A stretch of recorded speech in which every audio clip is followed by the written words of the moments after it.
بسم اللہ الرحمن الرحیم، السلام علیکم۔ میں ہوں سیبی کاظمی، آپ دیکھ رہے ہیں فیس بک اور یوٹیوب۔ 18 جولائی آج جمعے کا دن ہے۔ آپ سب کو جمعہ مبارک ہو، اللہ ہم سب پر اپنا رحم و کرم کرے۔ پہلے اہم خبریں آپ کے سامنے رکھوں پھر اس کی تفصیل۔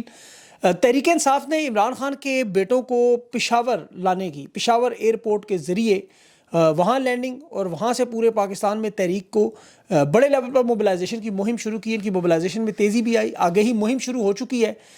یہ کیا ہوگا اس پہ عمران خان نے اس کے علاوہ ڈیالہ میں آج بہت بڑا کارڈ استعمال کیا، جو درخواست ہے اس کے کیا امپیکٹ ہوگا۔ اور مولانا فضل الرحمان نے 27ویں ترمیم کی آج کھل کر حمایت کی اعلان کیا۔ اور خیبر پختونخوا میں 2 وزیر اعلیٰ لانے کی بہت بڑی واردات ہے۔ اس کے ساتھ خیبر پختونخوا کا اہم اجلاس بھی ہوا۔ کوہستان سکینڈل کے تمام معاملات، یہ ڈالر کس کے نکلے؟ چینی مافیا میں بھی جو واردات اس وقت ہو رہی ہے بہت ہائی لیول پہ، پنجاب ڈوب رہا ہے اور مریم نواز پانی نکالنے کی ایکٹنگ کر رہی ہیں، پانی ادھر ہی کھڑا ہے، خود مری میں ہے۔ اس کی تفصیل میں آپ کے سامنے رکھتا ہوں۔ ڈاکٹر ماہرنگ بلوچ کی سزا آج بڑھا دی گئی، لیکن ڈاکٹر ماہرنگ بلوچ نے آج جس طرح جج کو آئینہ دکھایا اور ان کی ہنسی کی کتنی تکلیف انہیں ہوئی۔ پاکستان میں احتجاج پر قانون، پہلا کالا قانون، 2 تحریک انصاف کے لوگوں کو سزا، وہ اس کا بھی تفصیل بتاتا ہوں۔ اور 24 گھنٹوں میں ابھی جو شام کا معاملہ ہے اس کی اگر اس ویلاگ میں کور نہ ہوا تو اگلے ویلاگ میں تفصیل بتاؤں گا۔ شام کے صدر کے ملک چھوڑنے کی اطلاعات ہے، وہاں بھی معاملات کافی گرم ہیں، لیکن وہ ہو سکتا ہے اگلے ویلاگ میں چلا جائے۔ سب سے پہلے خان کے بیٹوں کی پاکستان آمد پر تحریک انصاف اس وقت قیادت انہیں پشاور لانے کی کوشش کر رہی ہے۔ گفت و شنید جو ان کے درمیان ہو رہی ہے، جو میرے ساتھ رابطے میں مجھے پتہ چلا کہ یہ بضد ہیں حکومت کے اسلام آباد آئیں اور اسلام آباد سے ڈیالہ جائیں، اگر وہ آتے ہیں۔ ابھی تو یہاں تو دیکھیں بہت بڑا ایک معاملہ یہ بھی ہے کہ آنے سے پہلے معاملات کو حل کیا جائے، لیکن اس تحریک کو عروج پر لانے میں ان کے کردار کی بڑی اہمیت ہوگی۔ اب وہ کیا پاکستان آتے ہیں نہیں، یہ تو ظاہر ہے وقت ہی بتائے گا، لیکن تحریک انصاف کے جو رہنما ہیں انہیں یہ کہا جا رہا ہے کہ سارا فوکس اس پہ نہ رکھیں، آپ اپنی تیاریاں کریں، اور وہ تیاری جو ہے وہ کر بھی رہے ہیں۔ پنجاب میں ملک احمد خان بچر کا آج بڑا اہم پیغام آیا کہ سیاسی تحریک تو ہماری شروع ہو چکی ہے، عمران خان کے بیٹوں کی آمد کے بعد یہ اس عروج پر پہنچے گی جس کی ہم توقعات کر رہے ہیں۔ یہ ساری سیاسی سرگرمیاں خود بخود آپ کو اپنی جگہ پر نظر آئیں گی، اور تیاری میں ان کی جو آگہی مہم ہے وہ بڑا اہم معاملہ ساؤتھ پنجاب سمیت پورے پنجاب میں اس مہم کو شروع کیا جا رہا ہے، لوگوں کو آگاہ کیا جا رہا ہے۔ تمام ٹکٹ ہولڈرز کو، عالیہ حمزہ نے بھی تنظیمی عہدیداروں کو اپنے اپنے علاقوں میں یہ آگاہی مہم کا ایک جو سلسلہ شروع کیا ہے اس کی کچھ فوٹیجز بھی آپ کو نظر آ رہی ہوں گی۔ ابھی اس وقت جو لیڈرشپ ہے پاکستان کی عوام ہے، اور خود عمران خان بھی اپنے بیٹوں کی طرف دیکھ رہے ہیں، اور عمران خان کی طرف لوگ کیسے دیکھ رہے ہیں، قوم کے بچے عمران خان کے جن کے دل و دماغ پہ پیوست ہو گئے۔ عطر کاظمی کی ایک اس بچے سے ملاقات تھی جو ہر سوموار کو ڈیالہ جیل جاتا ہے، اسے پتہ ہے کہ اس کی ملاقات نہیں ہوگی، یہ کبھی بھی نہیں اسے ملنے دیں گے۔ یہاں عطر کاظمی کی خود ملاقات نہیں ہوئی، لیکن اور باقی لوگوں کی بھی نہیں، لیکن یہ بچہ ڈیالہ جیل کی دیواروں کو دیکھتا رہتا ہے۔ یہ اپنے تصور میں، اپنے تخیل میں عمران خان سے ہر ہفتے ملاقات کرتا ہے۔ یہ عمران خان کی بہنوں کو دیکھتا ہے تو اسے عمران خان نظر آتا ہے ان میں، وہ کہتا ہے میرے دل کو سکون ملتا ہے۔ آپ یقین کریں باخدا کہ اس قوم کا عمران خان کے ساتھ عاشقی کا یہ لیول ہے کہ میں تاریخ پڑھتا رہتا ہوں ذوالفقار علی بھٹو کے ساتھ، شیخ مجیب کے ساتھ، اور ایران میں امام خمینی کے ساتھ، دنیا کے بڑے بڑے رہنماؤں کے ساتھ جو عشق، لیکن یہ عشق کا ایک ڈیفرنٹ ہی معاملہ ہے۔ یہ اب 50 سال نسلیں اس شہر سے نہیں نکل سکیں گی، کیونکہ یہ اگلی عشق جو ہے نسلوں میں ٹرانسفر ہوتا ہے، اور یہ اسٹیبلشمنٹ کے لیے بہت بڑی ہار ہے، ان کی ضلالت ہے کہ یہ مظلوموں سے ان کی ہنسی تک نہیں چھین سکے، ان سے خوشیاں نہیں چھین سکے ان حالات میں بھی۔ ڈاکٹر ماہرنگ بلوچ آج جو عدالت میں ہنستے مسکراتے اس جج کو جو مظالم وہ برداشت کر رہی ہیں اور وہ ہنس رہی ہیں، ڈاکٹر یاسمین راشد، صنم جاوید، عالیہ حمزہ، یہ تمام پاکستان کی خواتین کو ہنستے مسکراتے دیکھ کر حوصلہ پیدا ہوتا ہے کہ یہ قوم ہارے گی نہیں کبھی انشاءاللہ، جتنی مرضی واردات اور ظلم کر لیں۔ یہ جو عدلیہ ہے، دیکھیں عدلیہ کی آزادی پہ ہم کیوں بار بار بات کرتے ہیں۔ عمران خان کے 9 مئی کے کیس میں 118 ملزمان کے ساتھ جی ایچ کیو حملے کی سماعت ہونی تھی، یہ بھی انہوں نے اب 11 اگست تک ملتوی کر، کیونکہ جج بھاگ گیا، جج موجود نہیں۔ اور دوسری طرف جب یہ عمران خان کو مقدمات نہیں لگا رہے، یہ سینٹ کا چیئرمین یوسف رضا گیلانی سمیت تمام ملزمات کے انہوں نے نڈاب کرپشن کیسز میں بری کر دیا۔ یہ نادرا میں، اوگرا میں، ٹی اے ڈی پی میں، بے نظیر انکم سپورٹ میں، یہ تمام جعلی سبسڈیوں کے اتنے بڑے کیسز ہیں ایف آئی اے کے پاس، اتنے بڑے بڑے ثبوت، پہلے ضمانتیں دیتے۔ اوگرا کا آپ کیس دیکھیں، توقیر صادق آپ کو یاد ہوگا، نادرا میں آپ غیر قانونی تعیناتیوں کا کیس دیکھیں، نیب کے 20 سے زیادہ ریفرنس ہیں، اب وہ تمام ادارے واپس کیس لے رہے ہیں، ادھر ہی انہی عدالتوں میں کیسز عمران خان کے نہیں لگاتے۔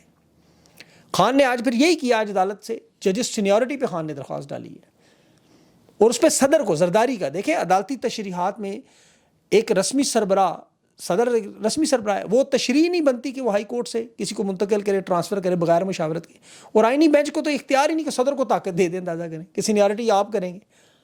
یہ عدالتی معاملہ ہے، انتظامی معاملہ تو ہے نہیں. آرٹیکل 175 یہ واضح ہے، اس کی تشریح انہوں نے غلط کی کہ 15ویں نمبر کے جج کو لائے اس لیے چیف جسٹس سرفراز ڈوگر کو. یہ ڈوگر بہت خطرناک کیس ہے. ڈوگر کورٹ کیوں سے کہا جاتا ہے؟ عمران خان یہ کیس کیوں نہیں لگا رہا؟ یہ دیکھیں تمام ان ججز کو اپنے ساتھ ملا رہا ہے جنہوں نے ISI کے جو مداخلت کو اس کے خلاف تھے، ان کے حق میں تھے. حسین سومرو اور اعظم خان کو ملا کے اس نے محسن اختر کیانی، میاں گل حسن، بابر ستار، ان سب لوگوں کو سائڈ پہ کر دیا، سوائے ارباب محمد طاہر کے. ارباب محمد طاہر کے ساتھ ان کے تعلقات ٹھیک ہو گئے میری اطلاع ہے. اور عمران خان اور تحریک انصاف کا کوئی کیس ان کے پاس جانے ہی نہیں دیتا، میاں گل حسن ہو ان سب کے پاس. اور یہ کیونکہ طاقت کا وہ کھیل ہے. اب آپ اس میں دیکھیں یہ کس طرح طاقت کا کھیل مینج کر کے کیا کیا کرنا چاہ رہے ہیں، وہ میں آگے بھی چل کے بتاتا ہوں. مولانا فضل الرحمان نے بھی 26ویں ترمیم ان کا ساتھ دینے کے لیے، بلکہ 27ویں ترمیم میں بھی اب دے رہا، 26ویں میں دے دیا تھا. موجودہ فوجی کی عادت، وہ کہتا ہے سمجھتی ہے کہ فاٹا کا انضمام غلط تھا، کہ گلگت بلتستان کی طرف سے کاٹ کے ایک وزیر اعلیٰ لگایا جہاں وفاق کے وزیر. اسی طرح 27ویں ترمیم میں اب یہ چاہتے ہیں مولانا صاحب کہ خیبر پختونخوا میں 2 وزیر اعلیٰ لائے جائے. تحریک انصاف کی ساری طاقت KP میں یاد رکھیں. یہ ہٹائے بغیر علی مین کو فاٹا کو ایک صوبے کے طور، جس میں آپ کو پتا باجوڑ، خیبر، کرم، وزیرستان جنوبی، شمالی وزیرستان جنوبی، یہ 6 فرنٹیئر آتی ہے، پشاور، کوہاٹ، بنو، لکی مروت، DI خان وغیرہ، ٹانک. اب یہ چاہتے ہیں اس کو تقسیم کیا جائے. وہ تمام خاص طور پر علاقے جہاں معدنی ذخائر ہیں، مالا مال ہیں، ان کا انتظام براہ راست ایک صوبہ بنا کے JUI کو دے دیں، اور پھر تحریک انصاف کو وہاں سے ایک تو ان کی مضبوطی کو توڑا جائے، کم کیا جائے، ایک نیا پاور بیس طاقت کا مرکز بنایا جائے. پشتون بیلٹ کو DI خان، ٹانک اور بنو سے جو جنوبی علاقے وہاں ایک الگ صوبہ بنا کے، ایک الگ اسمبلی، الگ گورنر بنا کے، کیونکہ انہیں آئینی ترمیم چاہیے 2/3 کی اکثریت میں، قومی اسمبلی سینٹ سے منظوری. اور یہ ساری واردات جو آپ کو نظر ہے اسی کا ایک تسلسل ہے. اس پہ سیکیورٹی فنڈ، ترقیاتی فنڈ، یہ سارے معاملات وہ JUI کے مل جائیں، وہ ایک اکثریتی جماعت بن کے آئیں، مرکز میں بھی اپنی بارگیننگ کریں. تو یہ اتنی بڑی واردات میں 27ویں ترمیم میں مولانا کو چونکہ بہت بڑا حصہ دیا جا رہا ہے. اور مولانا سمیت، کیونکہ اس کی وجہ کیا ہے، دیکھیں نون لیگ، پیپلز پارٹی، ANP، مولانا، یہ جتنے لوگ بھی بلکہ فارم 47 پہ ہیں، کچھ تحریک انصاف کے بھی، یہ جانتے ہیں کہ یہ آخری مرتبہ فارم 47 ملا، آخری دفعہ، اس کے بعد نہیں ملے گا. کیونکہ ہر طاقتور کے دور کو آپ اٹھائیں، ہر طاقتور جو انہوں نے واردات کی وہ دوبارہ نظر نہیں آئی. ایوب خان نے، آپ دیکھ لیں، یحییٰ خان نے، ضیاء الحق نے، مشرف نے، جو بھی نظام اور سسٹم بنایا وہ ان کے جانے کے بعد بری طرح تباہ و برباد، اس کے آثار نظر نہیں ہے. وہ تمام جماعتیں جو انہوں نے بنائی، چاہے وہ IGI تھی، وہ مسلم لیگ کاف تھی، پیٹریوٹ تھی، نظریاتی تھی، یہ ساری کی ساری جماعتیں تاریخ کے کوڑے دان میں پڑی ہیں، بندہ کوئی نظر نہیں آتا. اور حقیقی جماعت وہی رہتی ہے جس کی عوام میں حمایت ہو، عوام کی مدد سے آئے. اور سیاستدان وہی کامیاب ہو جس کے ساتھ عوام کھڑی ہو، اس کی اہلیت ہی ہے. اور اب یہ نون لیگ، پیپلز پارٹی، مولانا، ان سب کو پتہ ہے کہ آخری اقتدار ہے، اسے کھینچ لیں جتنا کھینچ سکتے ہیں. اس کے لیے چاہے خان کو قید میں رکھیں، جھوٹے مقدمات بنائیں، عوام کے ساتھ ظلم کریں، زیادتی کریں، معیشت تباہ کریں، اخلاقیات تباہ کریں، معاشرہ تباہ کریں، کیونکہ یہ آخری اننگز اور آخری اوورز کا کھیل ہے. اسی لیے چاہتے ہیں کہ سب کو کچھ نہ کچھ بانٹ کے خوش کیا جائے. ابھی صوبائی کابینہ کا خیبر پختونخوا میں بھی اجلاس ہوا، وہاں ایک تو امن و امان کے حوالے سے آل پارٹیز کانفرنس ہونے جا رہی ہے. اب تمام سیاسی جماعتیں، مشران، جرگے کے لوگ، کیونکہ KP ایک واحد صوبہ، یہ یاد رکھیں کہ جس کا قرض وفاق نے دینا ہے، ان کے پاس سرپلس بجٹ موجود ہے، فالتو ہیں. اب یہ IMF کی شرائط بھی ساری کی ساری وہاں سے پوری ہو رہی ہیں. اور سب سے زیادہ پاکستان کی تاریخ اٹھائے تو بلوچستان اور KP نے نقصان اٹھایا، امن و امان ہو، دہشت گردی ہو، سب کچھ. اور یہیں پر قانون کی تباہی و بربادی یہ لوگ کرواتے رہے. اب آپ دیکھیں کہ وفاق نے جو قانون بنائے، جیسے 3 MPO جسے چاہیں اٹھا لیں، اغوا کر لیں، یہ انگریز کے بنائے ہوئے وہی قانون جو اس ہائبرڈ نظام میں انہوں نے پہلے 26ویں ترمیم کے حساب سے کیے. اس کے بعد بھی آپ دیکھ لیں اس کا ایک پورا تسلسل. جیسے پنجاب میں مریم نواز کی توہین کا کیس قانون بنایا، پیکا ایکٹ انہوں نے بنایا، اور ابھی ایک عجیب و غریب قانون پیسفل اسمبلی اور public order act in Pakistan, پاپو مطلب پاپ کرنے والوں نے بنایا ہے. مطلب سزائیں بھی کیا دے رہے. تحریک انصاف کے 2 کارکنوں کو آج پہلی دفعہ یہ قانون لگا کے اسلام آباد کی ڈسٹرکٹ سیشن جج سے، جو 26 نومبر کے احتجاج میں تھے اسلام آباد میں، کہ انہوں نے غیر قانونی احتجاج کیا. یہ جو قانون بنایا گیا تھا نا، اس میں 2 لوگوں کو اب یہ سزا دینا. یہ بالکل وہی قوانین جو ہندوستان میں برصغیر میں انگریز بناتا رہا. مقصد عوام کو کنٹرول کریں، آزادی اظہار رائے کو دبائیں، حکومت پر گرفت کریں. جیسے انہوں نے ایک لا آف سیڈیشن کا قانون بنایا تھا، جو بھی زبان درازی کرے حکومت برطانیہ کے خلاف عمر قید، جلاوطنی کی سزا. پھر ایک قانون تھا سالٹ، نمک والا، جو نمک پہ ٹیکس، کہ عام آدمی کو بھی اپنے ہاتھ سے نمک جو استعمال کرتے ہیں ٹیکس لگائیں. پھر انہوں نے ایک ایسا قانون بنایا کہ جو پیدائشی لوگ جس علاقے میں، جس قوم میں پیدا ہوں گے، وہ ازیوم کر لیں، فرض کر لیں وہ سارے مجرم اور چور اور ڈاکو ہوں گے، ان پہ ایک قانون بنایا گیا 1919 میں. پھر انہوں نے رولٹ ایکٹ بنایا، یہ بالکل پیکا کے اس کے MPO 3 کے طرح کا قانون کہ جس کو بھی گرفتار کر کے عدالت میں بغیر لمبے عرصے تک جیل میں رکھ سکتے ہیں. ابھی بھی یہ وہی قانون چل رہے ہیں کیونکہ انگریز کی باقیات وہی ہیں.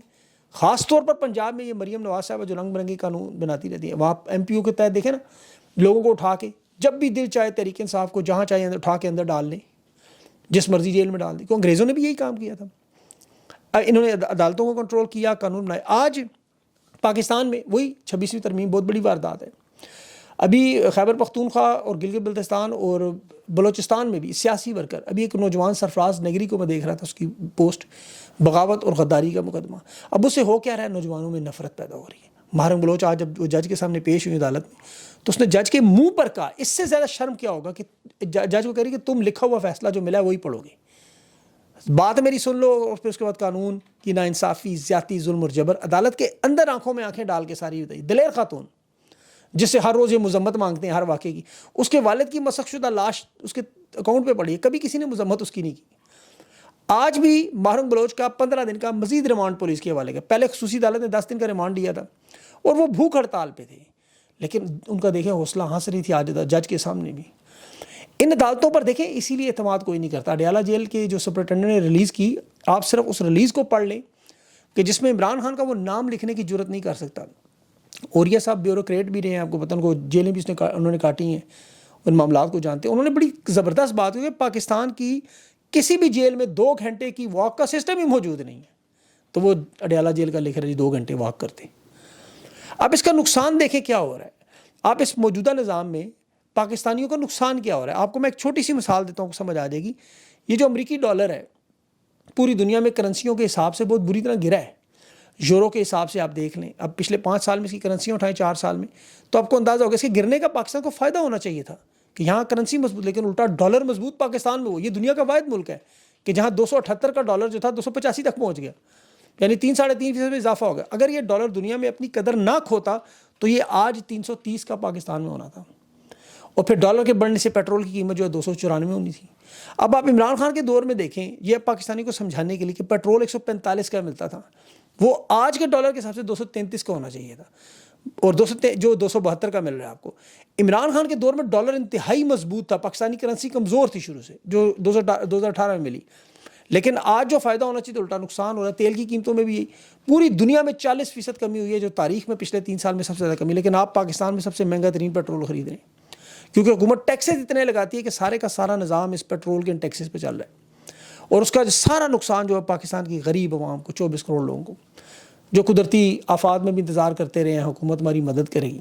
بھائی مدد کیسے کرے گی؟ پنجاب حکومت کے حالات دیکھ لیں, پورا پنجاب سیلاب میں ڈوبا ہے. مریم نواز کا جو ہیلی کاپٹر ہے وہ نواز شریف کے کھانے لے کے جا رہے ہیں مری میں, ٹیکسی بنا ہوا ہے وہاں, اور چچا کہہ رہا ہے جی میری بھتیجی کی کارکردگی تو ایسی کہ رات 2 بجے پنڈی والوں کا پانی نکالتی رہتی ہے. وہاں لوگ سیلاب میں ڈوب رہے ہیں, آپ نے ویڈیو دیکھو, جھاڑو سے پانی نکال رہے ہیں, اور جھاڑو سے پانی کیسے نکلے گا؟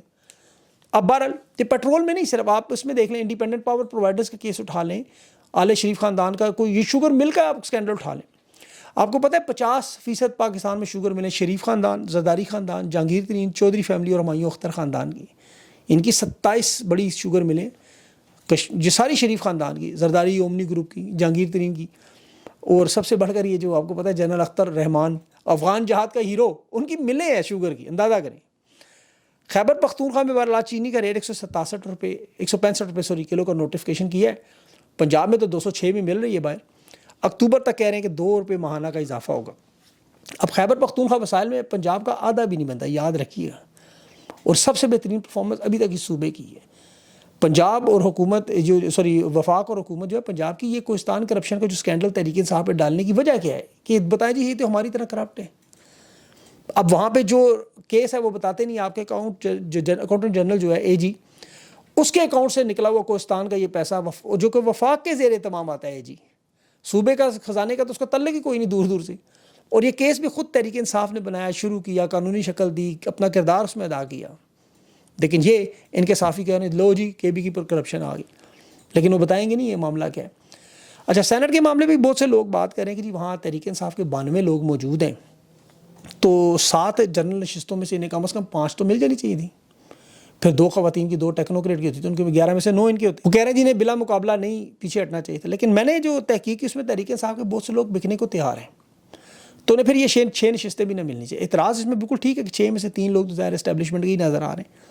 لیکن اس وقت تو اسمبلی میں آپ باقی لوگ دیکھیں جو جیتے, بلکہ پارلیمنٹ کے اندر صوبائی اسمبلیوں کے اندر جو آپ کو لوگ نظر آتے ہیں یہ وہ تمام لوگ ہیں جو باقاعدہ طور پر اسٹیبلشمنٹ کی منظوری سے آئے ہیں. یہ بات آپ ذہن میں رکھیں. ان کی منظوری کے بغیر کسی کو فارم, جو نہیں آئے جنہیں فارم 45 پہ جیتے ہوئے انہیں کیوں نہیں آنے دیا گیا, کہ انہیں پتہ تھا کہ یہ لوگ کیا کریں گے. اور یہی معاملہ آپ کو اس وقت نظر آ رہا ہے. اسی طرح ایک میڈیا کا بھی کیس طریقے سے آپ نے ایئر وائی کا ایک دن کا بائیکاٹ کیا. کل ان کے کچھ لوگ ان کے پروگراموں میں بیٹھے ہوئے تھے. میں نے ان سے پوچھا ہی آپ نے تو بائیکاٹ کیا ہوا ہے, تو انہوں نے بتایا نہیں یہ شیخ وقاص نے چند لوگوں سے بات چیت کے بعد بائیکاٹ کیا تھا.